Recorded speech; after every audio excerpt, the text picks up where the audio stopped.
It's a very simple, briefly, 7-point program where it's an action program where we firmly believe in this is the most optimal way for you as a Swedish National Christian Party to stand side by side with the only democracy in the Middle East, which is Israel, the state of Israel.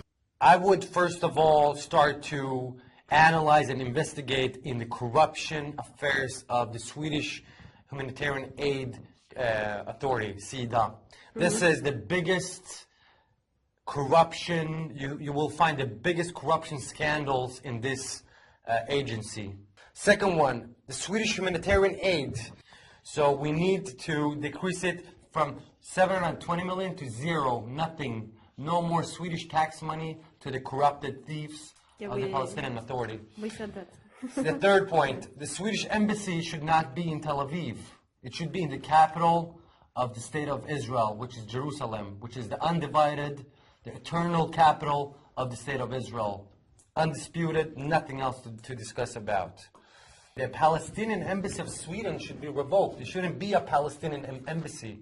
Even though they don't have a country, they could have a consular, but not when they are partnering up with Hamas.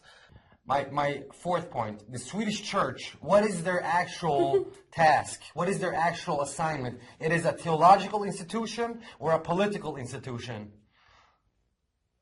That's a good question. So you need to raise this because we don't want to see the Bishop of Sweden, okay, to partner up with the so-called Palestinian cause and once again delegitimizing the state of Israel and the Jewish people. And my sixth remark is that we definitely have to raise awareness about the so-called Palestinian issue. In Sweden, the Palestinian movement, which is publishing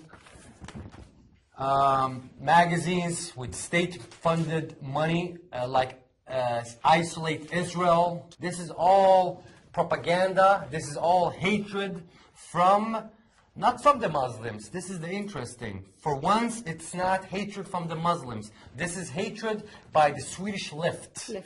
All right? We have to once again to condemn the BDS movement because it is extremely dangerous and destructive if we're going to go on. My last point is to once again to revoke the status that UNRWA shares for the Palestinian refugee status, that they always, from generation to generation, are sharing the same refugee status, no matter if they're born here, and so on.